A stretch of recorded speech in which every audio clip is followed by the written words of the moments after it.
Stiggity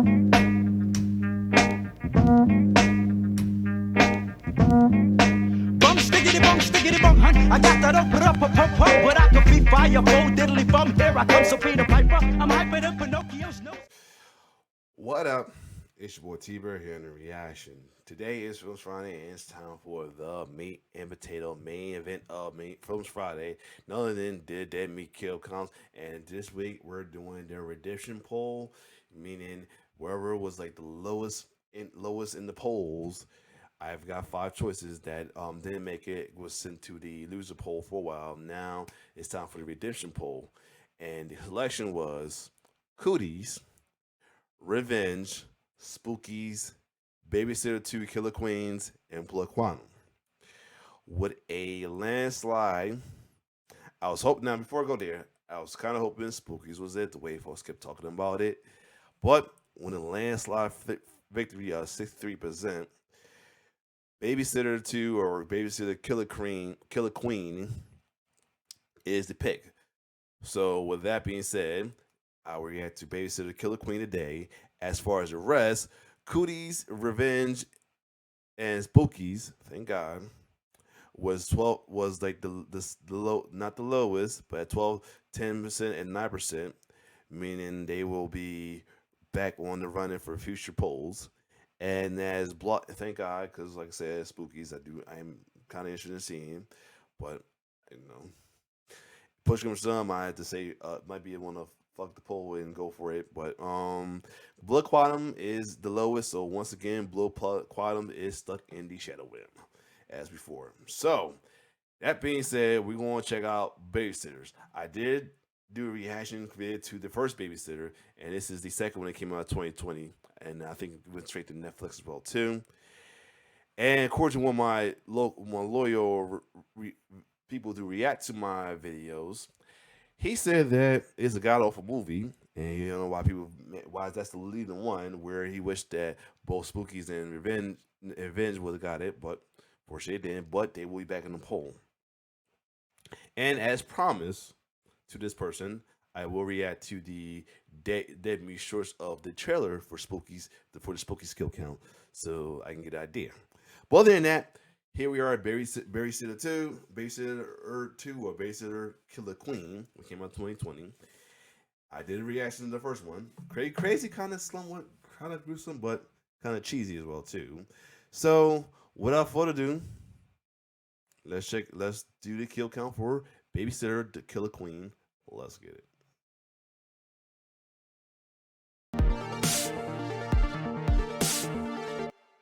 Welcome to the Kill Count, where we tally up the victims in all our favorite horror movies. I'm James A. Janice, and today we're looking at The Babysitter Killer Queen, released to Netflix in 2020. I covered the original Babysitter on the Kill Count last summer, and as soon as this sequel came out, I was inundated with requests for it with a fervor I haven't seen since Bird Box. Y'all really like your mediocre Netflix movies, huh? Yeah, you heard me. It's no secret I wasn't a fan of the original, and the sequel did nothing to win me over. To be entirely honest, I just don't like the tone of these movies. As with the first one, to me, Killer Queen tries too hard to be clever and cool, and comes off as pretty cringy instead. Director McG infuses the film with an in-your-face style that lacks any apparent purpose, and worst of all, every single character speaks in the exact same snarky way, making the exact same kinds of pop culture references. We're in the middle of Camp Chris. I definitely want to figure out how the hell he survived unless he played a different character. Too late. I hate how much I can feel everyone trying to be funny. I can also feel how the screenplay was cobbled together by McG and 3 other writers, none of whom were Brian Duffield, the sole screenwriter credited for the first film. The weird beats of the third act seem very reverse engineered to me. Most of all, though, to me, this movie is just how an older person thinks the youths of today talk and act. Unless this really is how y'all are, in which case, fuck me, I guess. But hey, same as the first one, I know a lot of people love this movie, and it's okay if you do too, even though I did not. That's just how art be sometimes. Killer Queen takes place 2 years after the original, original, though it was filmed 4 years after the first film's production, which is why the main kids look so much older. After surviving a hellacious night wherein his hottie-hot babysitter B tried to use his virgin blood for a satanic ritual, Cole Johnson, now a junior in high school, is dealing with continual trauma from the incident, as well as the fact that nobody around him believes his story. In no time at all, he finds himself the subject of another deal with the devil, and things get just as stylish and bloody as before. Will Killer Queen's body count match the originals? There's only one way to find out.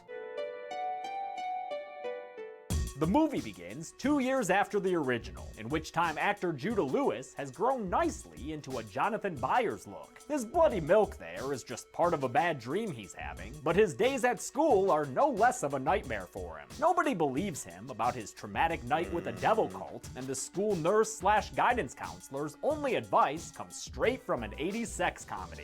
We just gotta get you laid. That's not meant as a compliment, by the way. Although Carl McDowell is funny as Dr. Big Carl McManus, at least until his obviously improvised dialogue goes on a bit too long. Some of them got chlamydia. It gets on your dick, it gets in your mouth, the shit gets in your eyes. Yeah, it's so in your gross. fucking eyes. This is a herpes couch right here you sitting on. There's herpes everywhere on this thing. Sounds like McGee encouraged his actors to do a ton of ad-libbing on set. One of the most fun things about babysitter films are it's so much improv. I think it probably adds to a lot of the questionable editing I noticed, but it also probably contributed to the loose dialogue and humor that so many viewers seem to like. We get a familiar hit of title card before the Wes Anderson-styled Cole chats with Melanie, played by Emily Allen Lynn. She was his neighbor and kind of crush from the first movie, who at one point had to hide from B with him. But she too doesn't want to validate Cole's experience, and instead tells him to just focus on the good stuff that happened that night, like how the two of them smooched. Despite all her kissing nostalgia, Mel isn't dating Cole. She's with this new Jimmy guy, and he and all his friends are acing their elective in snark. I thought you gave me the cutest nickname. There's nothing cute about you, Diego. Touche, boom boom. Get off my dick, Jimmy. They're not the nicest to Cole, but he should be okay as long as Melanie can wink at him without closing both her eyes. Well, maybe next time. There's a new transfer student at the school named Phoebe, and how can Cole help but fall in love with her when her taste in cinema matches a box of VHS tapes you found in your uncle's garage? My favorite movie vacillates between Deliverance or anything by Rob Reiner. Wow, what a little rascal she is. This girl be so devoid of fucks to give, she lies to the whole class that she's pregnant and screams like a maniacal pixie dream girl. One man got workout equipment in the classroom. Damn, on a scale of 1 to 5, that was a scream 5. I hate this kind of quirk-infested character writing, but at least Jenna Ortega's committed enough in the performance to make it somewhat bearable, even if their teacher's not a fan. You crazy bitch. Not every I'm mad. That's a t-shirt. That was random. Every character has to be snarky and hilarious, man. At home, Cole's parents, played by a returning Leslie Bibb and Ken Marino, think that his Babysitter's Club tale is just a product of some mental illness. With Cole insistent about his story, they decide to send him to a children's hospital, and not the kind with a Rob Corddry clown, more like a psych ward. Cole catches on to their plan thanks to an irresponsibly notated brochure, and Melanie tells him he can avoid involuntary commitment if he leaves with her at lunch to go to a party lake. She tells him not to worry about having to take medication either. Everyone in school is on some kind of psychoactive, whether it's to stay attentive or get their vitamins in. That's not too bad. Mel doesn't know what Phoebe's on, but they do watch as she discovers a stuffed rabbit in her locker, alongside a note and a key to some traumatic incident from her past. At lunchtime, Cole is forced to choose between the red pill and the blue pill, and thankfully, these hallways aren't subreddits, because he takes the red route with Mel and her dad's car keys. Her friends pile into the car with them, with Jimmy stating a wild plan that actually got a legit laugh out of me. Get out some fun, set our dicks on fire, huh? Concerned about Cole's whereabouts, his parents go to Melanie's house and ask her dad Juan to hit them with the most happening internet lingo he knows. I just slid into his DMs, and we've been like trading back and forth gifs and memes, like so many LOLs. Little more, bro? I am Fortnite Nation, bitch. Woo! There we go. Juan's not worried about where his daughter is, but he is super pissed that his car is gone. They contact a cop for help, but he's too blasé and referencey to do them any good. If they're not back by tomorrow, I'll bring in ice. Ice, baby. Juan's car is already halfway to the party wake, stopped at a gas station, clerked by Amanda Cerny, who talks like every other character in this movie. Magnum XLs. It's the Tiffany's box of condoms. Cole buys the monster condoms to use for his Magnum dong, and then it's off to Cool Kid Central. Everyone from their school is here, even Phoebe, who reminds the audience of how much she loves 80s movies. And I'll be sure to tell them Large Marge sent me. Oh, a Pee-wee reference, Cole. That's awesome. Maybe try to go and talk to her. Oh, never mind, she's gone. Huh, why would she want to leave this fun and cool place? It's so fun and cool, Melanie has to tell us it's fun and cool. Hold up a second, guys. Okay, I'm back. And then with the wife. So anyway, let me run it back a little bit. Anyway, let's get it. Place. It's so fun and cool, Melanie has to tell us it's fun and cool. Look, everyone's having so much fun, right? It's cool. In an attempt Hey, he's playing Dawson Effects, Day One Effects. Hey. to fit in, Cole ditches his medication and hops aboard a party yacht where everyone else is happy to bust a move. They play a party game, during which Cole and Mel smooch again in a closet, but then Diego and Jimmy start pestering Cole about his satanic cult encounter. Mel says Cole doesn't want to talk about the devil book, and Cole realizes he never mentioned that detail to her. How do you know about the book, Mel? Because I signed my name in it, Cole. Oh! Whoa, what the fuck? Yeah, what the fuck again? Boom Boom here is our first kill on the count. This movie's equivalent to Sacrifice Samuel, or as Bella Thorne would put it, Sacrifice Daniel. Quick note, unfortunately YouTube's gotten real cranky about gore, and I didn't have a sponsor for this episode, so I can't include the most graphic shots from the movie. If I did, this video would get demonetized, which doesn't really work for me when I have editors to pay. As always, the uncut kill count is available on my Patreon for only a single $1 a month, but you know, you can also just watch the movie, or look up other people's demonetized videos on YouTube. Turns out Melanie's into the same blood cult ritual that B was, and Jimmy and Diego are in on it with her. Unlike B though, Mel seems sickly joyous of the fact that she now has to kill Cole, which is really a bummer. Samara Weaving's B was by far the best part of the original, and her relationship with Cole was a complex and interesting one. Replacing her with a mustache-twirling Melanie is a huge downgrade for this movie. Cole then finds himself face to face with the other cult members from the first movie, including the perpetually shirtless Max, the not at all graceful Allison, Sonia, who has cookies for some reason, and my least favorite of them all, John. You look like you seen a gorgeous black ghost. I don't think I made it clear last time why I dislike John so much. It's because he kept saying clumsy, forced lines like this. Hands up, don't shoot, man. Black lives matter too. You feel me? 3 of the 4 people got an STD. I got 2 people's blood on me. You do the math, I got AIDS. I know I got AIDS. He's just, you know, a lot. He's too much. Also, I learned real fast from comments on the first kill count that it's pronounced King Batch, even though, I mean, look at that spelling. You can't get mad at me for reading it as King Bach. There was another Bach who was a bit more famous than him, okay? Phoebe shows up all of a sudden, needing gas for that jet ski she took off on like 7 hours ago. And after she excuses herself and Cole climbs up to the top deck, we kick off into the more action-y and thankfully less talky 2/3 of the movie. Damn, it feels good to be back. It's good to have you back, Robbie Amell. That guy's just as funny as he is chiseled. The dude is built like a Greek god. I also found Bella Thorne to be pretty funny in this movie, and most of the cast seemed friendly in the interviews I watched researching for this episode. So, you know, that's good. Cole slides down onto Phoebe's jet ski and they take off from the yacht, narrowly avoiding a cartoon-looking spear shot at them. They pull over and Cole catches her up on the cult stuff, which she believes without any hesitation. What else do you expect from a collection of attention-seeking social media millennials with esteem issues? Guys, I know I keep harping on this dialogue, but how can you hear it and not cringe? You watched Terminator 2? Yes. It's one of the 4 sequels in cinematic history that supersedes the original. Christ, it's like that insufferable scene in Scream 2. Not the cafeteria scene, the other insufferable scene. Many sequels have surpassed their original. Oh yeah? Name one. T2. You got a hard on for Cameron.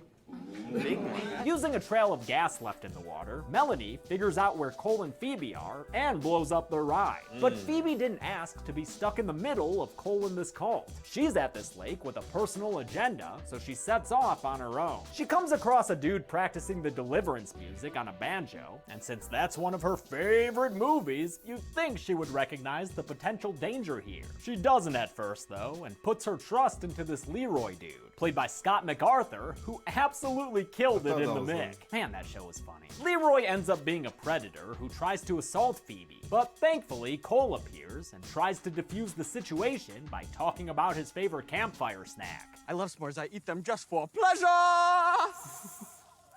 If you were wondering what the fuck that was, like I was, it's a reference to the 1985 movie The Sure Thing, made by Phoebe's favorite director, Rob Reiner. I mean a guy who would rip your heart out and eat it just for pleasure! McG calls Killer Queen a mixtape of all his interests, but the reason it doesn't work for me is because he's making these teenage characters reference all the things he loves as a 50-year-old man. Like, these kids wouldn't know what The Sure Thing was. Come on. Cole Bugs Bunny's Leroy, and they escape with the help of some tied shoelaces, calling back to an earlier humiliation Cole suffered in school. Before they can drive off in Leroy's car, though, Sonia appears with a flamethrower and a callback to the rocket that killed her in the first movie. Fat dragon. Oh, whoa, what are we doing with this VHS quality flashback? Oh shit, Samara Weaving, finally! Wait, no, don't go! Sonia turns her flamethrower to Leroy and lights him ablaze in a one-take fire stunt where Hana-Mae Lee actually got to fire a flamethrower at the stunt performer. Awesome. Cole then floors it and runs Sonia over, not once, not twice, but 3 times.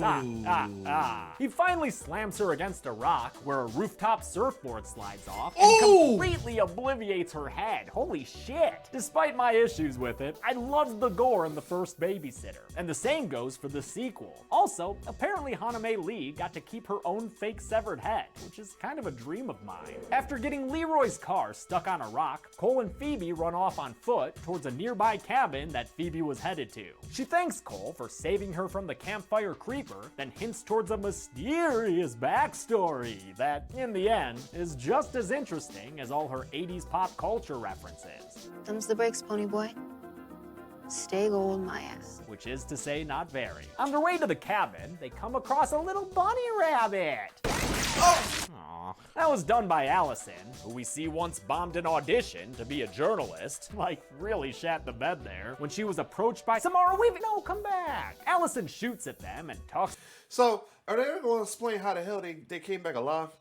I don't want to know that, please. It's about Bukkake before one of her bullets ricochets back into her boob. My boob! Fuck me again! Of course again. This movie does everything again. Wish they would shake it up a little. She chases them until she slips into a little canyon, finding herself in a spot so tight not even Aaron Ralston could escape it. Cole and Phoebe grab her legs and pull down hard enough to kill her by decapitation, when her head straight up stretches off her body. And then, just for kicks, a boulder falls onto her headless corpse. Did someone order that thing from Acme or what? Max attacks their backs with an axe, but Cole uses Allison's limbs to fend off the shirtless wonder, eventually putting him down with a kick in the nuts. Finally found my dick, Cole! The kids hop onto a boat named Jenny, owned Really? by a random guy who's not long for this world, since he is quickly stabbed through the back by Max. He dies, and his body falls into the water. Max's origin vignette shows us how he was a beleaguered, shirtless fast food worker who was recruited by B with a single line. You want to kill somebody? He sure does! But he also wants to get in on that pop culture reference game. So he mentions Tommy Two-Tone, which clues in Cole and Phoebe about the punch code needed to unlock this boat. They drive away, and Max rides after them on an inner tube in a scene they had to film during nights in November, making it pretty unpleasant for Robbie Amell and his stunt double. It was me and a stunt double. And the stunt double wasn't there for any single specific shot. It was so that the two of us could cycle back and forth when one of us was too cold to do it. Max starts pulling his way towards them, but when he gets to the stern, he's met with a face full of silly string and a big old flame that lights his head on fire, causing him to fall off the boat. Cole starts up the engine, and it kills Max. Come here! Brrr. splashing Damn. blood all over the kids Had to that say in it. real life was made of strawberries and oatmeal. Fatality. Yo, somehow, John saw Max's death, even though, like, they were driving that boat away from the dock for a while. And he's upset about Cole's increased competence. Before he was a baby, now he's all grown up.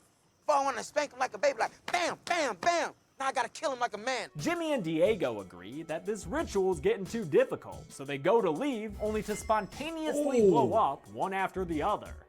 I like this more in Ready or Not, which was a good horror comedy starring Samara Weaving. Using a satellite phone, Melanie calls Cole's dad, who's been partying down with her dad, getting high and playing VR. She tells him the state of things, saying Cole is having a breakdown, and asks them to come and get him. They'll get right on it, Mel, as soon as Juan's done making his 5th or 6th joke about loving his car more than you. Is she in one piece? Yeah, she was a little shaken up, but she's... Not her, the car. Cole and Phoebe have a little boating bonding sesh where we get a few more flashes of her #traumatic past. She tells him she always wanted to be Alice of Wonderland growing up, going on grand adventures. Glad she got to live out her dreams. Ain't too many adventures grander than fleeing from Daisy Dukes, Washington there. They dock at an isolated cabin on a hill, which can be opened with the key Phoebe found in her locker with that bunny. This is her family's cabin from when she was a little girl, and her best idea is for them to hide in this place's basement until morning. Sorry, it's not a basement. It's my rabbit hole. It's her rabbit hole. In her rabbit hole, Phoebe's got all sorts of stuff, including a cassette player with a tape of the Sugar Hill Gang in it. As Apache begins to play, Cole and Phoebe start to kiss, which leads into a fantasy sequence wherein they do the Will and Carlton dance to the song as the film's baddies whip their heads around and awkwardly dance in the background. Oh, and in case you couldn't tell by the plethora of symbolic shots, these two are doing a little bit more than dancing right now. You know, I'm glad they made this sex scene metaphorical, rather than get too awkward with the underage Jenny Ortega. During their post-coital pillow talk, Phoebe finally reveals the details to her backstory. I killed my parents. What? Nah, she didn't really. Not in like a Lizzie Borden way. But when she was 6, she left her stuffed bunny on a beach near this cabin. She and her babysitter drove back to get it right as her parents were on their way to the cabin with the bunny in hand. A car accident happened that sent both vehicles over the cliff and killed her mom and dad. Phoebe blames herself because it wouldn't have happened had she not wanted to go back for her rabbit. Blast, bested by the bunnies once more. After a long journey full of off-pitch singing to Alana Miles, Cole's dad and Juan finally get to the lake, where Melanie is waiting for them outside of Phoebe's cabin. Who are you, bro? I'm John. Juan. It's dope. You like the Hispanic version of me. Exactamundo. Mel stays behind as the 3 dudes go into Phoebe's cabin and call down for Cole to come up so they can leave. Before they leave their sex bunker though, Phoebe's gonna use a code found with that key and bunny to open her dead dad's long-locked hunting gear. Could this night get any more erotic? You'd think with a line like that, they just found a stash of dildos or something, but instead it's a crossbow. How is that erotic? I mean, I guess it's more erotic than some things, like John singing in his flashback vignette.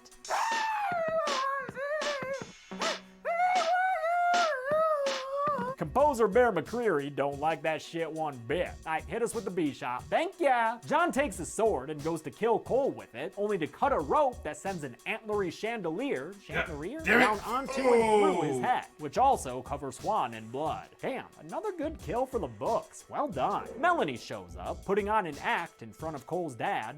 I love you, Cole. But Phoebe and Cole just fling a machete at her and GTFO after she catches it. Melanie uses that machete to slice off her dad's arm, and even though he Monty Pythons it up a bit and tries to further discipline her while spewing blood, she eventually kills him with a stomach stab. Cole tells Phoebe to run away while he stays back to talk to his dad, but Papa Johnson still thinks his kid is crazy, so he sticks him with a needle full of drugs. Cole wakes up from his drug-induced nappy nap at a gas station, but he locks his dad out of the car, tells him he loves Phoebe, and takes off to go save her. Melanie catches up to Phoebe, and the two of them have a fight scene that's clearly meant to be a Street Fighter Mortal Kombat thing, only it's got this low frame rate that makes it really off-putting to watch. Striking vipers, this ain't. Phoebe's HP runs out first, so it's game over for her, and she winds up tied to a post in the middle of a big ritual site as Melanie spouts off this movie's upteenth Terminator reference. Cole's a big Terminator fan. I'll be back. With dawn fast approaching, Cole gets to the beach and finds Mel doing her Wicker Man thing. He offers up his blood as long as Phoebe is left alone, but before they can get to extracting it, Mel's gotta bring in the big B. It's Samara Weaving, finally in this movie, but with only 12 minutes left until credits roll. Ugh, and why does that shot look so weird? Phoebe also recognizes B because B was her babysitter. The babysitter who was driving the car when they got into an accident with her parents. I was told you died the night of the accident. Well, she's not dead, and neither are all these mofos, though their kills are still staying on the count. Don't even start with that. Melanie extracts Cole's blood and mixes. How's it crazy that B and Melanie look too much alike? I will say the casting wise, how both of them kind of look alike. Is his innocent life force with the blood of Boom Boom, their sacrifice. It's finally time for this cult to fulfill their Faustian bargain and get everything they've ever dreamed of. God damn, slow down. Save some for the fishes. Fishes don't drink blood, dude. Before B drinks from the chalice, the sun begins to rise and the other cult members start puking up blood. The head BIC realizes that Cole's blood isn't innocent anymore, having lost his virginity to Phoebe. And as the movie's titular Queen song bounces onto the soundtrack, the baddies begin to keel over.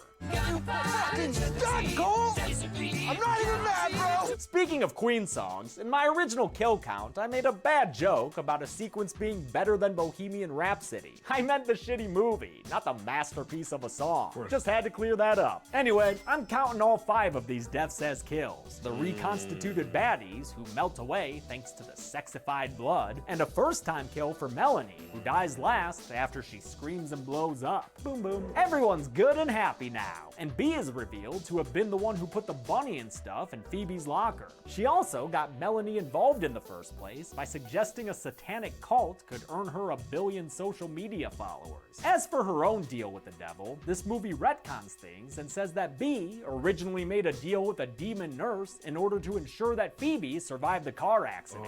Even though in the first movie, she told Cole it was so she could be cool. I used to be so small and so scared. And now I'm strong and I'm confident. And that's all I ever wanted.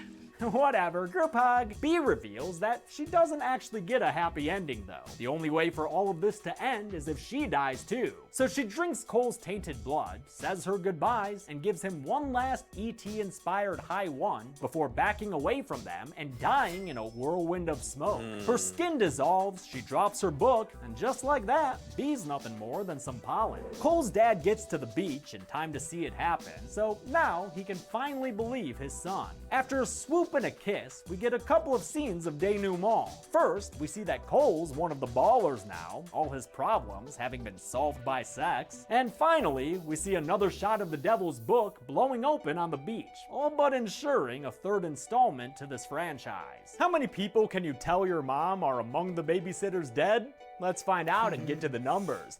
Ha ha ha! Silly stranger!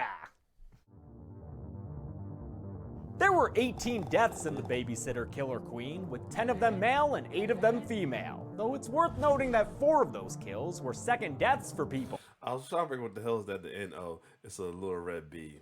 Yeah, must. But anyway. It happens. With a runtime of 101 minutes, that left us with a kill on average every 5.61 minutes. I'll give the Golden Chainsaw for coolest kill to John's first death. I didn't purposefully give this award to the same character who got it in the first movie, but what was I supposed to do? That shit was gnarly. Dome Machete for lamest kill will go to Diego and Jimmy, who blew up without too much logic behind it. It wasn't morning yet. Why'd that happen? And that's it. The Babysitter Killer Queen was released to Netflix in 2020, and I believe director McG has already said he'd like to do another one. I'm happy for everyone who likes these movies. Until next time, I'm James A. Janice. This has been The Kill Count. Thanks a lot for watching. All right, so, oh boy, that was interesting though. That movies was kind of whatever, but the kills was pretty interesting. So yeah, as promised to the that one particular DK. I'm DK. No, I'm not saying that because I call him a dickhead. His name is DK for real. I will react to the trailer for Spookies. You know, I kind of wanted that to be the winner, but you know, bitch keep a chooser. Gotta go to that poll. So anyway, Spookies came out '86. Let's see the trailer for this.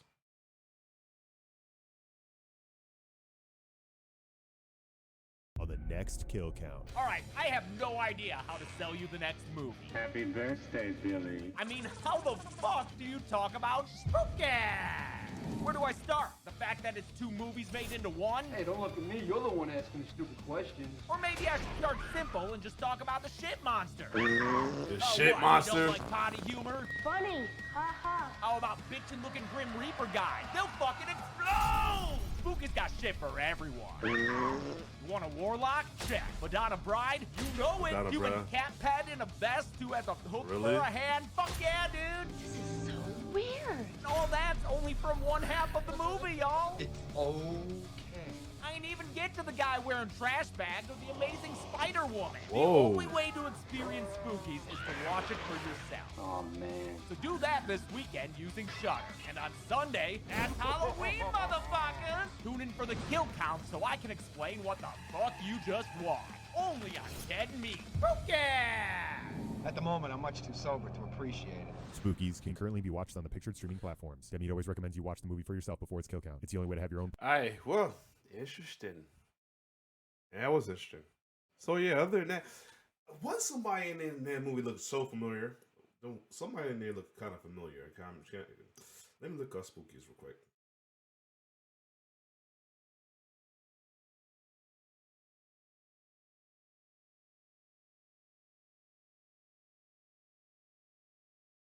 I was never. Just a familiar face. Cause I thought that because one dude kind of looked like the guy. One face looked very familiar. Like I just can't think of it. He almost like the guy from Die. Not is it? I'm thinking of Die Hard maybe. I don't know. Anyway, that passes away. But other than that, it's probably just somebody that look closely like him. But either way. Well, hopefully when I put it back in the polls, it'll get some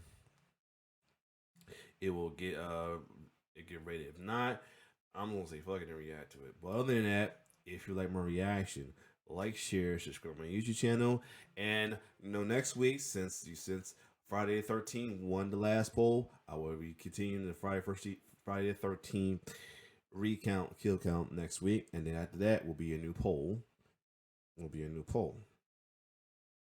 So if you like my reaction, like, share, subscribe to my YouTube channel. It's your boy T-Bear signing off. One love.